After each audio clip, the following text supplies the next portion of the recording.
What is up, everybody? Today we're going to be going over the N1 form.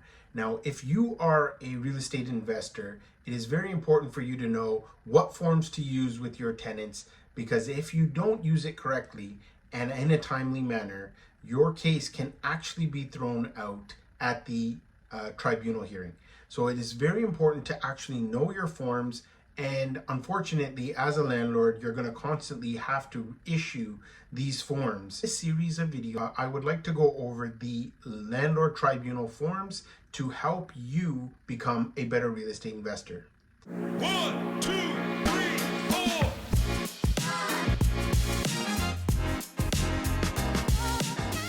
What's up, everybody? My name is Paul Sani. I am a real estate agent, a mortgage specialist, and a real estate investor.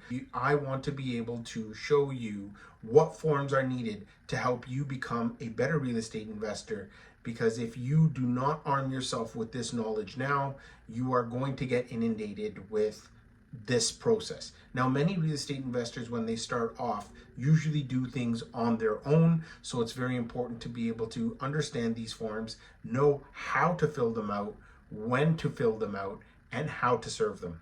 In today's forms, I want to be able to talk about the N1 form. And what this form is actually used for is when there is a rental increase. Now, there are two ways to be able to issue a rental increase. One is what is governed by the Ontario government, and they actually set guidelines as to what the rental increase will be for that particular year. And the other way is when you're getting approval from the ministry to be able to increase the rent beyond the price increase that the Ontario government has issued in their annual rental increase. First question is when are you going to be issuing this notice? So let's just assume that you're following the rental increase guideline by the ministry. So for 2023, landlords are able to increase their rent by 2.5%. Just a quick side note here that in 2024, the Ontario government has also issued notice that landlords can increase rent a further 2.5%. Now, when can you actually increase the rent of your tenants? The main thing that you're going to need to take into consideration is that you can only increase the rent after the 1-year tenancy agreement has matured. Once the tenant has moved from a 1-year agreement to now a month-to-month, that is where you're able to provide notice to them that you'll be increasing the rent. You need to make sure that you have provided 3 months notice to the tenant. And that means that you have to have 3 rent cycles complete. If you are even 1 day late, you have actually now pushed your rental increase on further 30 days. What you do need to consider is to ensure that you're filling this form out properly, so that when you are actually going to the landlord and tenant board for any other discrepancies, you can show them that you've completely filled this out and not wasted your time by having this disputed. If your tenant is on a month-to-month and you've forgotten to issue it, you actually just need to give 90 days notice or 3 months notice, and you're able to increase the rent. I will also provide a link in the description below so that you can actually load that up, complete the form properly.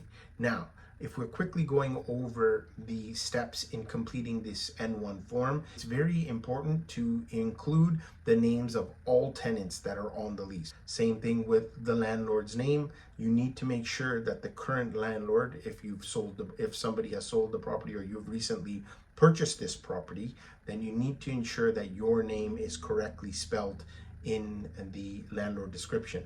The next thing is the servicing address, and be sure to enter the correct address. When you're looking at the next section, which is the new rental amount and the date, you need to enter the date that the tenant will be paying that particular new rental payment. So if rental payments have gone to $22.50 for the month of August the 1st, you need to make sure that you've written the date of August 1st as that 90-day notice. Make sure to mark the frequency of your tenants' rental payments, which in many cases is just monthly.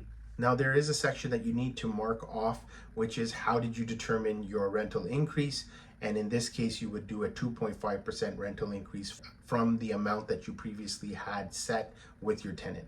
So when you get to the bottom of the form, you're simply going to be completing the same thing that you did on the top, which is entering your name, signing it, dating it, and handing that to your tenants. So in some cases, you might actually find that the tenant is going to dispute this N1 form, and then you're going to actually now need another form to be completed. So now you'd be looking at the N4 or the L9.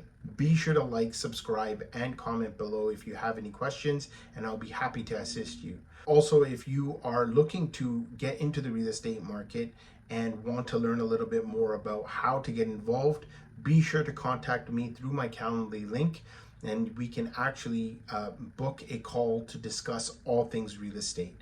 I am a mortgage specialist, so I can actually provide you with some extra details on how the purchase and your financing comes together.